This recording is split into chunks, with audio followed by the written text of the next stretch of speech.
Good morning to Afternoon. you, and feeling very romantic here, all Yeah, by myself. yeah.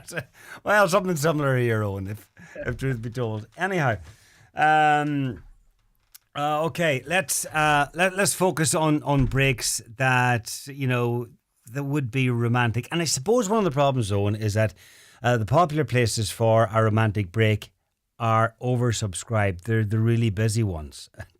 The real problem with an industry like the travel, tourism, hospitality industry is romantic is it's basically a transactional term.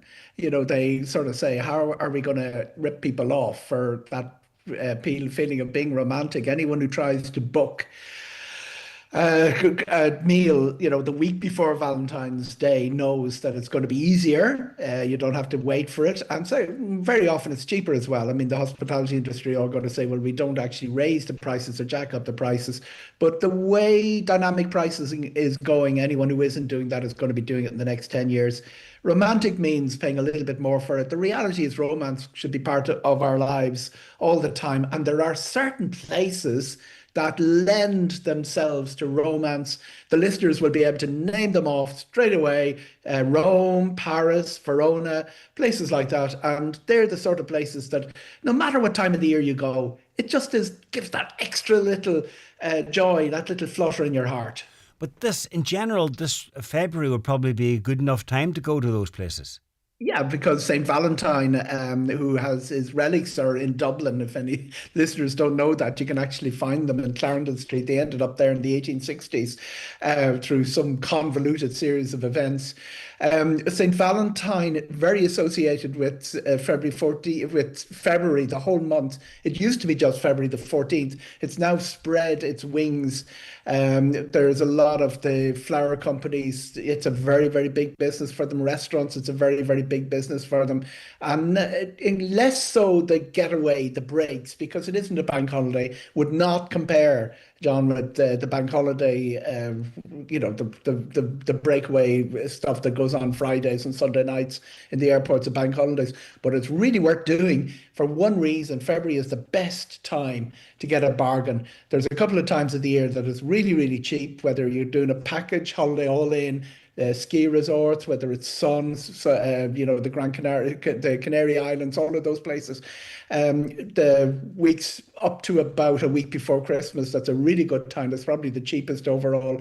But from about January the 6th right up to the beginning of March, you get really, really good prices at the moment. All right, let's just come back to Ireland for a second because Yes. we will go abroad again. But Ireland, I mean, there should be good deals in the very fancy hotels around about Yeah, this yeah. year as well, this time of This is year. horrific. I mean, luxury hotels, we have about 35, maybe more, five-star hotels in Ireland. Most of them are in that south of the line between Dublin and Galway, the railway line. A lot of the luxury happens there. But you've got to remember that the luxury market, the margins aren't very, the prices are high, but the staffing levels are high, the costs are high. Usually they're in resorts with big golf courses.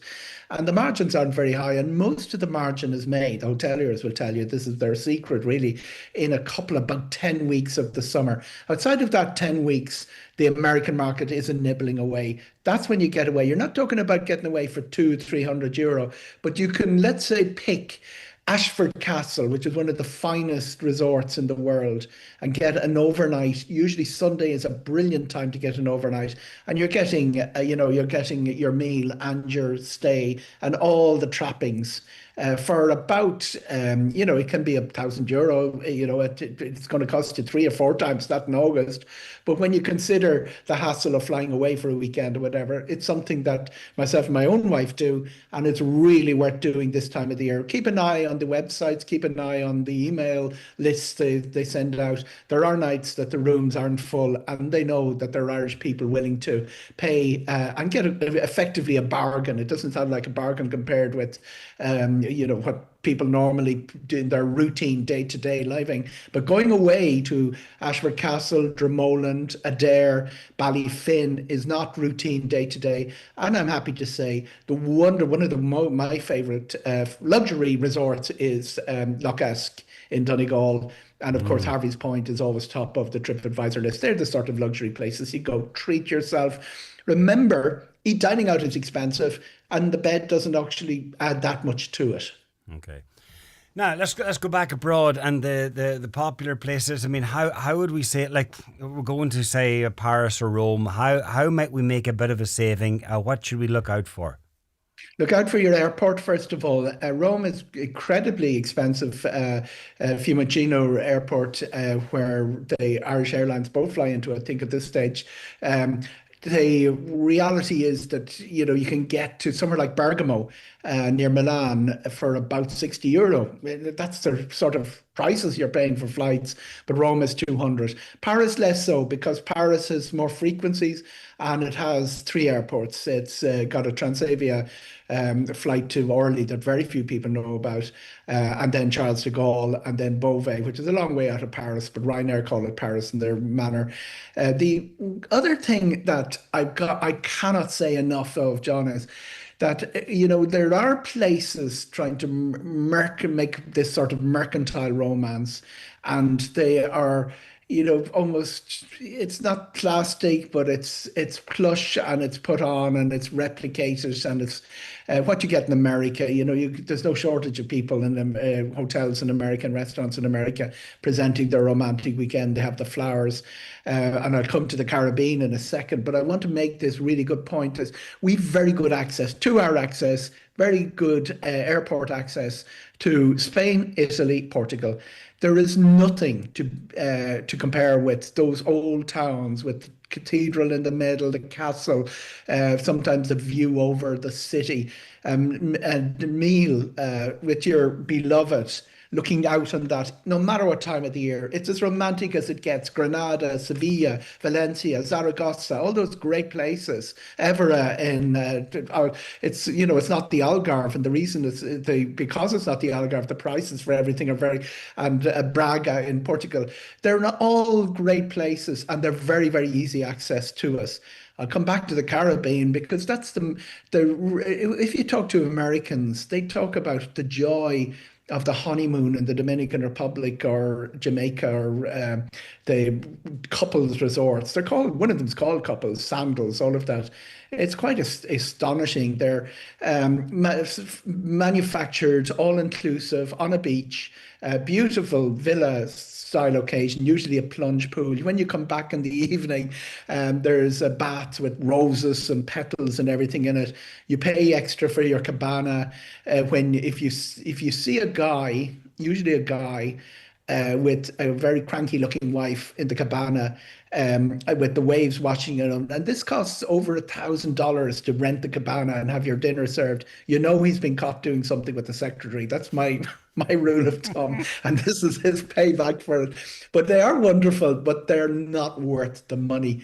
I do a lot of them, John, on my own, and it's really hilarious to be in a honeymoon resort, to come back on your own to your villa and have the rose petals all in the bath and your champagne in the bucket with the 2 glasses. I don't know if listeners are familiar with Forgetting Sarah Marshall, where he goes to the restaurant and he's on his own. And there's a big queue of people, and they say, table for 2, table for 2, table for 1. Are you with a magazine? That was me. Well, the attention's good. I love it, by the way. It's part of what I do. I mean, it's just great. Yeah, but you're in a unique position that you're there to suss places out, and part of that would tough work, but somebody has to do it, John. Yeah, absolutely. So the advice is to look out for sort of lesser spotted locations, and don't be going for the big ones like Venice and Paris and Rome. Look at you can get a hotel in Seville for €60 this time of the year. It's just astonishing, and we have winter services out of Dublin.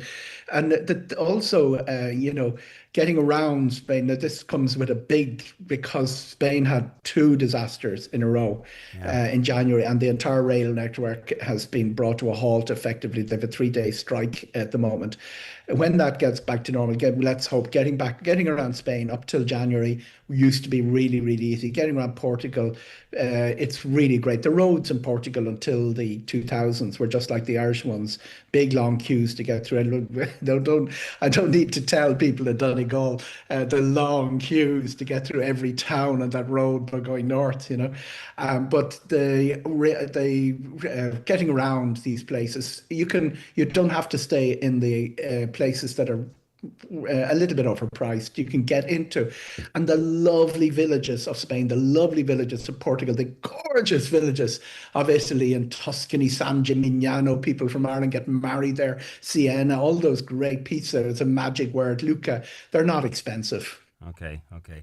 And is there and when we are booking, is there any point in trying to pull a fast one, say we're on our honeymoon or something like Oh yeah. that? Oh yeah. Try it. Yeah, you're going to get the champagne. I mean, it depends on the airline, but we just got married. We were on our honeymoon. We got engaged. Oh, look, the captain sent you down this lovely honeymoon, and the champagne comes down. I'm one of those people who've been married twice, John, and I did have all of that experience twice round. Yeah, I'm not sure it's worth going through the pain of the divorce in the meantime to to do get it, it. but it is lovely when it happens. And what about places outside of the sun? We mentioned there, Portugal and Spain and Italy and so on, but places a little bit further north here in Europe, Yeah. that still have unique offerings and things that are special and romantic. Is that created by the place or the hotel or I think America creates the romance, yeah? the industry creates the romance. There is an authenticity, all those towns in Germany, and I'd concentrate very heavily on Germany because that's where our air access is to. You fly into Munich, get into those little villages in Bavaria, or go into Berlin and get out to East Germany, what used to be the old East Germany, Saxony. It's about 20% cheaper than what you'd get in the other side of what used to be the border.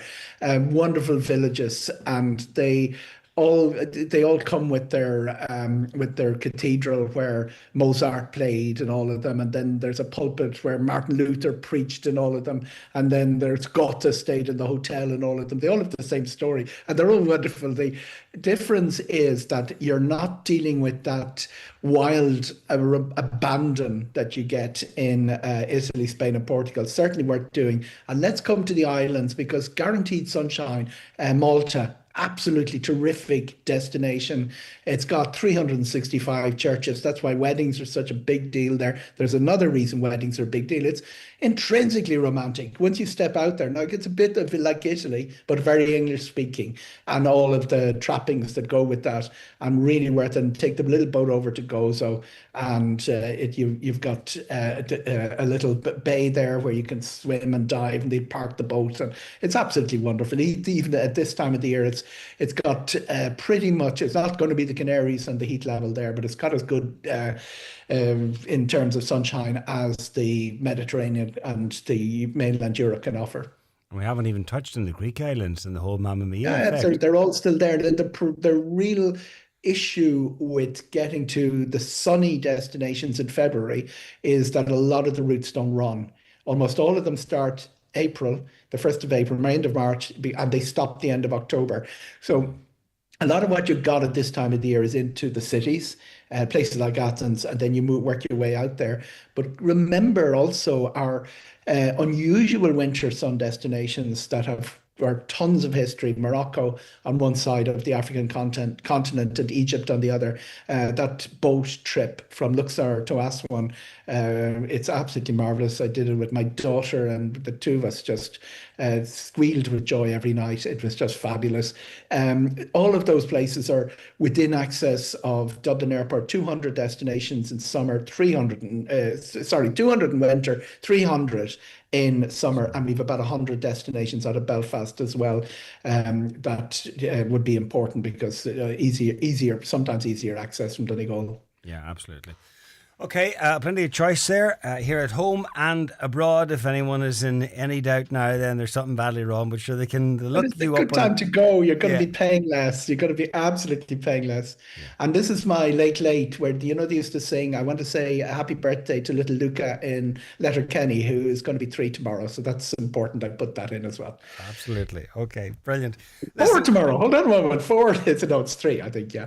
yeah, okay. Well, look, a happy birthday for tomorrow, and Owen. Pleasure as always. Thanks for all the info, and we will chat again, no doubt. Appreciate it. Take care. All the best.